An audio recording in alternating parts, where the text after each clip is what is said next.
Le Maroc, de nouveau pris la main dans le sac. Le régime du Merzen fait les gros titres de la presse espagnole. Si les faits d'armes de Rabat dans les tentatives de corruption à l'échelle internationale sont désormais connus, notamment après le scandale du Maroc Gate, il n'en reste pas moins que le pays ne montre aucun signe de repentance et utilise ce canal pour arriver à ses fins les plus perfides.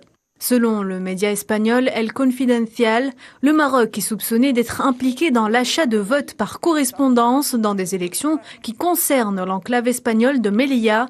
Le but, tenter d'accroître l'influence et la présence d'un parti dans le gouvernement de cette ville autonome. La même source précise que la question est traitée comme une menace pour la sécurité nationale et l'intégrité territoriale de l'Espagne. Les agents du Centre national de renseignement estiment que les services secrets marocains auraient fourni des fonds à un réseau clandestin pour acheter plus de 10 000 votes par correspondance, soit près du tiers de tous ceux qui ont été déposés dans les urnes de Melilla lors des précédentes élections de 2019.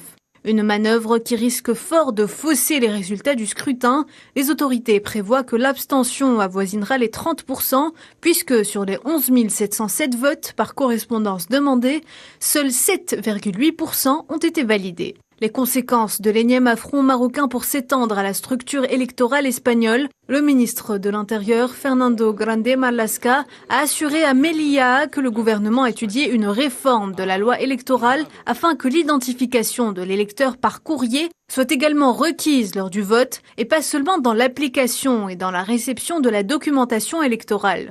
Le Maroc sous son vrai visage dans cette affaire, l'image du pays largement écornée par le méga scandale du Maroc Gate ne risque pas donc de se rétablir suite à ce nouvel épisode de corruption à l'échelle internationale.